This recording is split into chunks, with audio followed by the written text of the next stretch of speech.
Halo selamat pagi saudara, kembali berjumpa di Kompas Bisnis Sapa Indonesia Pagi, saya Paskali Siswari. Saudara Menteri Keuangan Sri Mulyani memproyeksikan ekonomi dunia di 2023 bakal masuk jurang resesi. Pelemahan ekonomi mulai terlihat dari angka manufaktur dunia yang trennya terus melambat, bahkan di bulan Agustus menyentuh level terendah dalam 2 tahun terakhir. Proyeksi resesi ekonomi di tahun depan juga didasarkan fakta negara-negara besar mulai melakukan pengetatan moneter dengan menaikkan suku bunga acuan dalam waktu bersamaan, mulai dari Bank Sentral Amerika Serikat, Eropa, hingga Bank Sentral Inggris.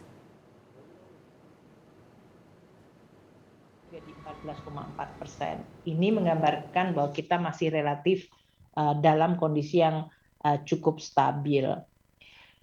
Kondisi inilah yang terus akan kita monitor dan tentu kita kelola untuk tidak berimbas terlalu besar pada perekonomian dalam negeri dan juga pada kinerja dari APBN kita.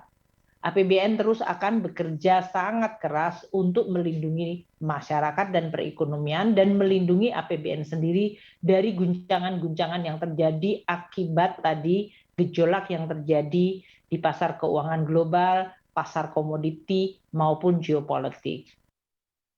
Jadi ada 3 intinya saudara penyebab ancaman resesi di tahun depan. Yang pertama inflasi, lalu ada suku bunga dan perlambatan manufaktur. Nah 3 faktor ini sebenarnya membentuk proses yang tak terputus saudara. Perlambatan manufaktur terjadi karena daya beli masyarakat kurang. Jadi manufaktur akhirnya nggak berproduksi karena yang dijual atau yang diproduksi nggak kebeli oleh masyarakat karena harga-harganya mahal. Nah harga barang yang mahal ini bikin inflasi jadi tinggi. Kebijakan untuk bisa menekan inflasi yang tinggi adalah menaikkan suku bunga. Jadi Anda kebayangkan itu kan perputaran untuk keluar dari bisa dibilang lingkaran setan ini tentu harus diperbaiki adalah peningkatan daya beli masyarakat. Gimana caranya untuk meningkatkan daya beli masyarakat selama inflasinya tinggi karena harga barang-barang yang cukup mahal. Nah akhirnya masyarakat jadi nggak akan spending. Kami punya data saudara, angka inflasi dunia kami ambil beberapa negara yang angkanya ada yang lebih rendah dibanding Indonesia tapi juga ada yang jauh lebih tinggi. Tiongkok dan juga Jepang masing-masing 2,5 dan 3% inflasi di bulan Agustus lebih rendah dibandingkan dengan Indonesia yang pada bulan Agustus 4,7% angkanya. Sementara negara-negara lain mulai dari Brasil, India, Amerika Serikat, Brasil dan juga Inggris angkanya jauh di atas Indonesia. Kami ambil contoh yang agak mirip dengan Indonesia dengan jumlah masyarakat yang besarnya sama yaitu India angkanya di 7%. Sementara sama-sama negara berkembang yaitu Brasil angkanya ada di 8,7%. Nah negara maju yaitu Amerika Serikat dan Inggris juga sama-sama sedang berdarah-darah nih angka inflasinya. Bahkan Inggris angkanya mencapai hampir 10% untuk inflasi di bulan Agustus. Nah yang sudah merasakan yaitu Inggris ini saudara, gejolak ekonomi di masyarakatnya saat ini sedang gonjang-ganjing gitu. Kondisinya diperparah dengan nilai tukar dari pound sterling yang terus melemah dan rata-rata ke semua mata uang dunia melemahnya dalam sepekan terakhir.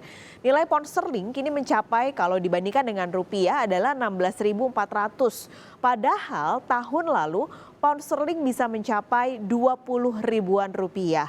Melemahnya pound sterling diakibatkan kekhawatiran pasar dengan kondisi stabilitas keuangan Inggris yang sedang menghadapi krisis ekonomi. Biaya hidup di Inggris saat ini sangat mahal, terutama untuk harga listrik dan juga makanan, imbas dari krisis energi dan pangan karena perang Rusia dan Ukraina.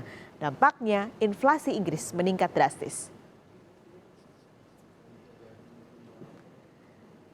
Nah lalu gimana nih dengan Indonesia? Kita perlu nggak sih ketar-ketir karena angkanya nih sudah mulai tinggi ya 4,7% di atas target pemerintah sebenarnya. Nah beberapa lembaga internasional saudara sudah memproyeksikan pertumbuhan ekonomi Indonesia di tahun ini dan tahun depan. Ini adalah kami ambil dari IMF, Bank Dunia dan juga Asian Development Bank atau ADB. Dari lembaga-lembaga ini kisarannya masih di angka 5% untuk pertumbuhan Indonesia atau pertumbuhan ekonomi Indonesia di tahun ini dan tahun depan. Kalau IMF dan ADB ini sama-sama memproyeksi akan ada perlambatan di 2023. dari 5,3 ke 5,2%, kalau IMF sementara ADB 5,4% menjadi 5%, lebih rendah lagi.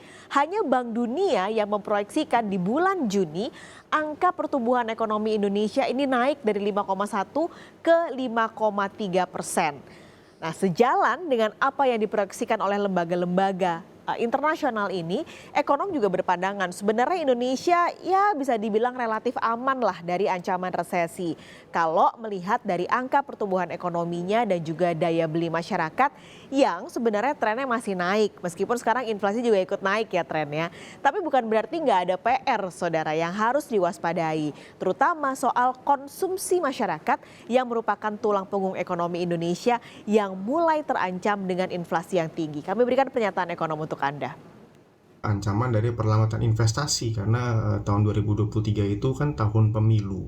Jadi kalau tahun pemilu biasanya investasi itu melambat. Jadi korporasi itu tidak melakukan corporate action, tidak melakukan pembangunan, dan data investasi terakhir itu pertumbuhannya hanya sekitar 3% ya year on year ya. Jadi ini yang menurut saya perlu diwaspadai oleh pemerintah dalam mencegah ancaman resesi lanjutan terutama untuk tahun depan, yaitu menjaga konsumsi domestik dan inflasi dan mempertahankan momentum pertumbuhan dari sisi investasi.